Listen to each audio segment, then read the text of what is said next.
Hello, everyone. My name is Susan Damiani. I am the Director of Gift Planning and the Director of the McCallen Society, which is our legacy society, as all of you may know, because I know I'm talking to all of my favorites, the McCallen members. I hope everyone is doing well. And today is a glorious day on campus. We have beautiful weather, fall-like weather.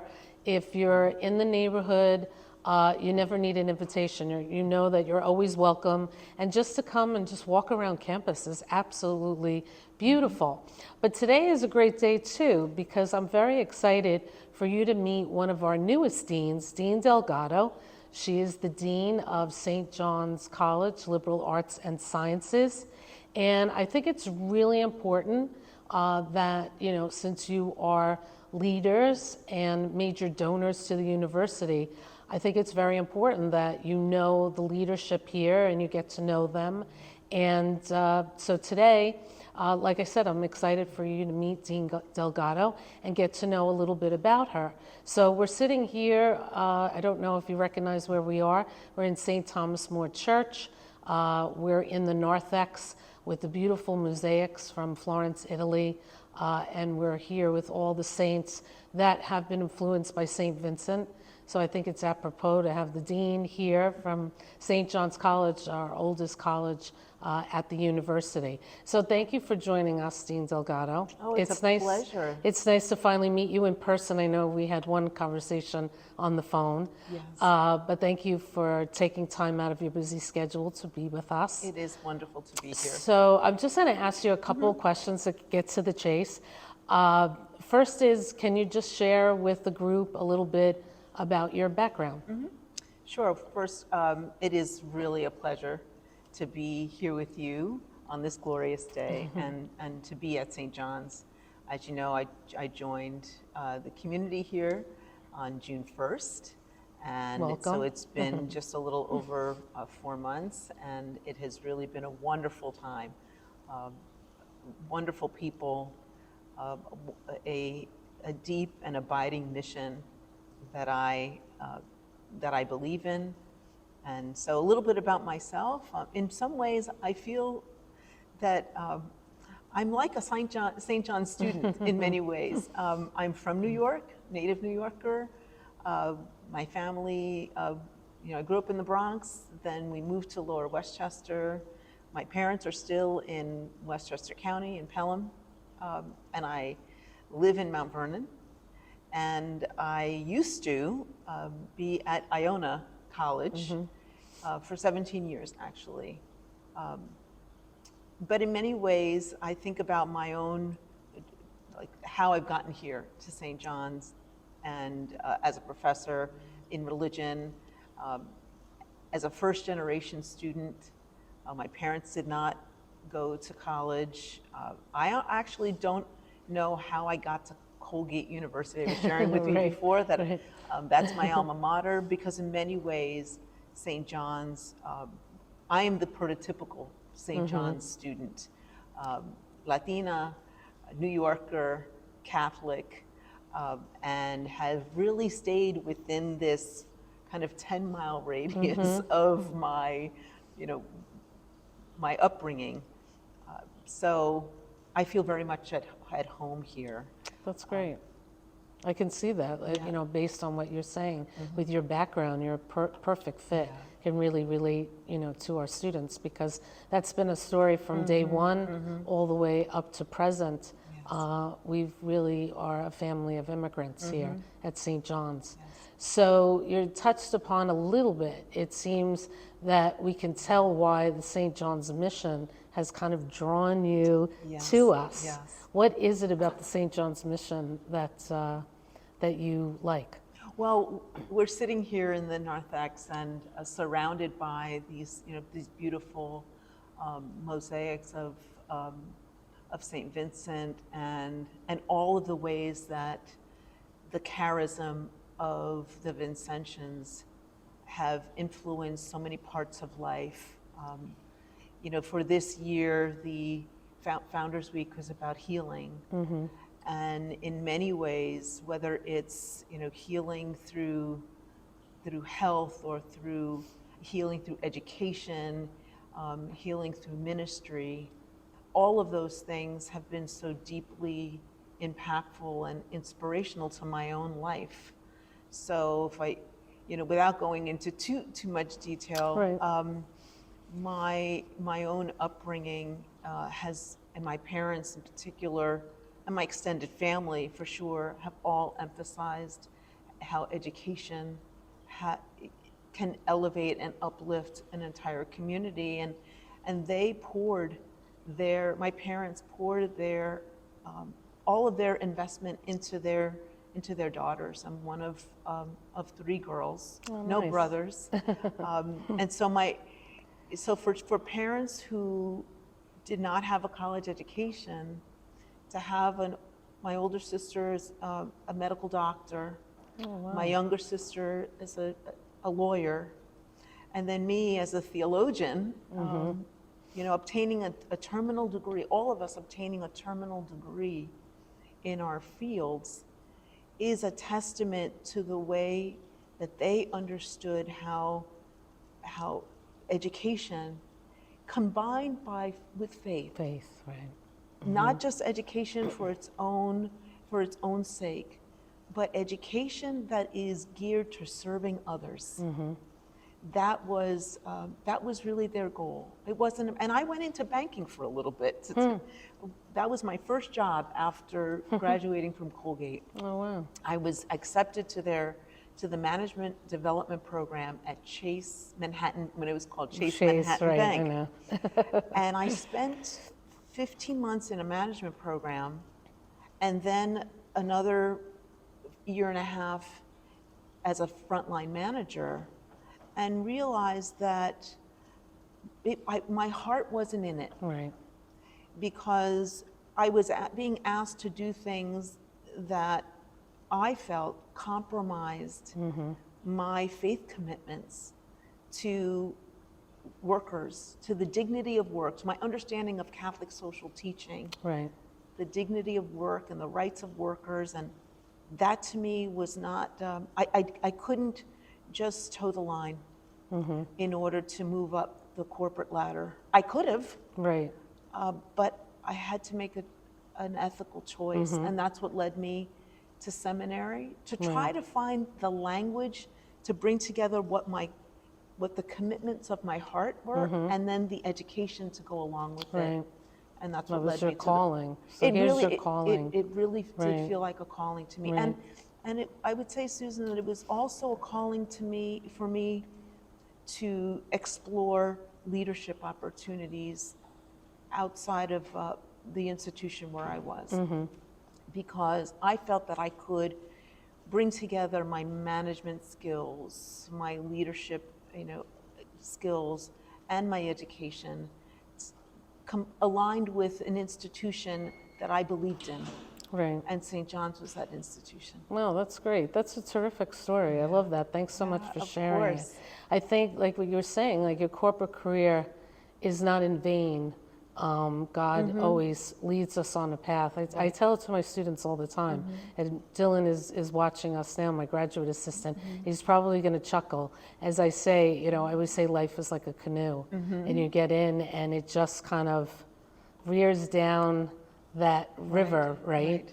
And you just don't go in the canoe and very quickly get from point A to point B. It takes a little while, and sometimes you get a little stuck. Right. But you eventually you find your way, and it just doesn't always happen overnight. And I could see there was a gradual process for you. I think it's great. I hope the students watch this because they can see the progression of your career. And it seems like the canoe is continuingly to go on because St. John's again is a good fit, and it seems like that's your next step, that you were supposed to be here. Yes, and I would also add to that, Susan, that it really is a testament to a liberal arts education and the value of a liberal arts education. Because, who would have, I tell students all the time, would you think that, I, as a religious studies major, would have gone into banking? Banking of all industries, right? But I was one of when the recruiters came to campus, I was one of their top recruits because I had because a liberal arts education afforded me the ability to think critically, to communicate clearly, to understand different peoples and cultures and ways of life. Religion does that. Right. If you're exposed to all of these different religious points of view from across the world and cultures, you gain an appreciation, and in that it doesn't undermine your faith, it actually enhances it, because you can gain a deeper appreciation for what you've been, the kind of formation that has impacted your own life. Right. And for me, it was going to a Protestant seminary where I became Wow. more in tune with my own Catholic self-understanding. Right. Well, it's great because you're living it, and so the students can see that. So that's a good leader, when you can really demonstrate. Well, I hope that Right. that will be proven to be the case while I'm Yeah, here. I just had a conversation with one of my students that I could see was rearing down the wrong path. And we had a conversation, exactly what you were saying, like education, how it turned your whole family's life around. Absolutely. Yes. And I told him he's got the opportunities on scholarship that, don't blow it, don't get into bad habits, they're hard to undo. And your education is your insurance policy that it's always going to help you through life, even if down the road your life changes or you're hit with the curveball, you can always fall back on that education. Right. It's never going to fail you. So I was like, do the right thing. Yes. And he was listening, and hopefully I got through to him. We'll see. Yeah, I mean, But, it's by it's hard. It's hard, but it's also by surrounding yourself with folks who can demonstrate that by example. And he's fortunate because I have a team, and I told him he's working with a team of athletes, and the athletes are all about teamwork. Right. So I was like, you can't let them down, Yes. and they're going to let you Yeah, know of course. when they let them down. I said they're going to be tough on you, so get ready. You're accountable. But I'm happy about that because I feel like you were saying their influence is going to be so positive on him in keeping him on the right path. We're making sure. Yeah. I said, I'm watching you and I'm here for you, and you're not going to fail. We're going to make sure you succeed. That has been so influential, even with my own children. So I have 4 children. Oh wow. And they're all pursuing their. Well, the youngest is a junior, and the older 3 are all in graduate schools. So Wow, their that's great. education again, Right. and they keep each other disciplined and Oh, that's and good. sharp. Right. Because, Exactly. and a little bit of competition. That's not Right. not a bad It doesn't thing. hurt. It doesn't hurt. Talking That's why I about was the telling teamwork, him. right. I said he has to have a competition with himself because he loves basketball. I'm like, play your life like it's a basketball game. You're competing with yourself. Like, use that competition as something that's exciting and not like, this pressure and all of this. Like, turn that around and make it fun and challenge yourself, So I agree. I think competition is good too. And now for the, I know we're really into the school year now, but what are some exciting things that we can look forward to seeing at St. John's College? Well, first of all, what an amazing group of students and faculty and staff that are all so committed Yes. to a liberal arts education within this larger university context. So some of the things that I'm hoping to advance is this initiative around our sciences. I think it is so critically important for in the world that we're living in, for our students to have a strong grounding in the STEM fields. So we're hoping to advance our labs and to raise some money for elevating our labs. That's one of the areas, because our labs will influence, not just, won't influence just the students who major in biology or chemistry, but also those who are interested in environmental sciences or in pharmacy. So it has a way of impacting other parts of the university. So I'm really hoping to raise an awareness about the need to invest in the sciences. Is everyone listening? She needs your help. I think St. John's has always done a great job in the sciences. I know November 19th, there'll be a brunch and a symposium for the chemistry department celebrating 100 years. Yes, yes. That's unbelievable. Yeah. So I'm hoping to raise, enough money that we can renovate one of our labs and really make our labs, because we're doing them little by little, Right. but really make the environment in which our students and faculty are studying and learning at the same level as the learning that happens within Of course. them. Because great things are happening in those labs, and we want to make sure that the environment that our students are studying in is commensurate with that. So that's one of the areas. Right. I'm also working on highlighting our interdisciplinary programs. So we have, as I mentioned, a wonderful program in environmental studies and sciences. And of course, we know, given recent events with hurricanes, the intensity and the severity of hurricanes, and praying for those who have experienced just the most recent Yes, in Florida. catastrophes in Florida and in the Caribbean. Puerto Rico, How can we train our students to go into public policy or go into other areas to help with addressing the climate crisis? So that's another. And then how do we find ways for our liberal arts disciplines to start talking to each other more, across the boundaries or the silos of their respective disciplines. So I'm really big on interdisciplinary conversation. And so I'll be starting or restarting, because one of the previous deans was doing a symposium during the spring, conversations on a particular theme that various disciplines professors would speak to. So I'd like to bring that back again. Sounds terrific. And then, of course, all of these things are, how do we support our students? How do we help them to not just to get through their 4 years or however long they're here in a graduate program, but really to thrive and to flourish during that time. So I think we need to spend some time thinking about not just enrolling our students, but how do we keep them? And the team of our faculty, staff, and administrators are working on that as well.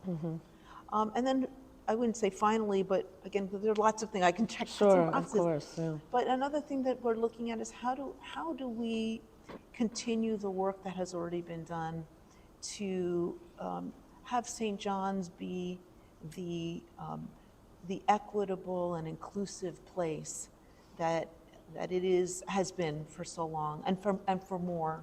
Who are the most needing students in our own time. The Vincentian mission has always been directed toward the margins of our society, and the immigrant, the ones who perhaps are maybe outcast. And how do we bring those folks in? Sure. In a welcoming and inviting and loving way. So St. John's College is also looking at ways to do that more. Well, certainly I feel, even as an alumna to the university, I feel alumni can really help you with all of those initiatives. Sure. I think it's important, and I think it's important for the students to see that the alumni are behind them. Anytime I interview any alum or a donor, I say, what's the one word that describes St. John's to you? And they say family. Yes. So if we're truly a family, I think it's really important that, like you said, for the groups that need extra support, the alumni that they can associate with, come back, come and help us, help those students, and also help you with the other initiatives. Our science alumni, you know, if you're doing really well, you know, come back and help us. And sometimes it's not only monetary support. We need them to come and encourage the students, talk to the students, show them, you know, different pathways, career pathways. Right. So I think that's really important too. In fact, getting back to chemistry again, on November 19th at the brunch, we'll be honoring one of our late alumnus, Joseph Antonucci, who was extremely humble. And I think it's appropriate to give him a shout out. I knew Joseph for almost 20 years, and his close friends knew him very well. Yet when he passed away, we were all surprised about his career. He did work in government and he worked in research, and he was very successful. But we did not know that he was a very well-known dental scientist that has over 42 patents. Wow. And when you go to the dentist, many of the inventions are Joseph Antonucci. And this is an alum of our school, someone who grew up in Brooklyn, a very humble man, never bragged about what he did till the day he died. He didn't even want us to know. And we were floored. We couldn't believe it. And just a lovely, lovely man, and every year always supported us monetarily, always was attending the alumni functions, tried to help any which way he can. So I think that's a testament to our alumni and to your school. I mean, he was a graduate of the chemistry department. So it's a testament to what St. John's College is all about too. Well, thank so you that's for what sharing makes, that. Yeah, that's about what him. makes St. John's so great. I really think it does. No, So, I appreciate you know. lifting up his life and his story, because I think one of the things that often gets it's an opportunity for us to really articulate the value of a liberal arts education and how and we need our alumni base to help do that, to help tell that story. Right. The ways in which one being kind of nourished and cultivated in chemistry or biology or the history department or government and politics, whatever it is, that helps shape a person to become, to live out their own vocation. Exactly. And it's harder, for us to tell that story because we're sitting on the inside of it. Right. But for our alums to be able to help tell that story as because their lives Exactly. are a testament to it. Yeah, I'm glad you used the word vocation. I think when you come to St. John's and you leave St. John's, I think it's embedded in you that when you leave, you have a vocation. Yes. It's not just to go out and get a career and make money. Yes. I don't think I ever felt that message. You're right. Just go out and make money. It was, we want you to succeed, but not succeed where you have to be the CEO of a company. It's like you're going to succeed because you want to enrich your life and enrich others. Right. And it's a vocation. I think especially that message is loud and clear coming from the liberal arts school. Sure. And Yeah. and it really goes back to the meaning of the root of the word vocation. Right. Which is vocare. It's to Vocare, give. right. It's to give voice. It's to right. give voice to whatever needs to be given voice to, and it connects with the mission. Exactly. The Vincentian mission, which asks us the question, what shall we do? What are we called to do? Right, exactly. And each of us has to discern that for ourselves. I'm glad that my discernment process led me here. Well, we're glad too. This has been a very nice conversation. thank And you. certainly, I'm so glad your canoe Yes. has led you to St. John's. I really think you're a perfect fit. And I wish you all the success and anything we could do Thank to help. you. Certainly, I know the McCallen Society members are always here to help out alma mater. And we thank you for your time, everyone. Thank you. And hopefully you'll get to meet Dean Delgado in person. Please don't be shy. Like I said, come on campus, let us know. We could always have lunch at the faculty club with the dean. And we have so many events coming up. The Laughlin Society, McCallen Society has their Christmas event, and we have our power hours. So please, stay connected to us and have a great day. Thank you. Thank you.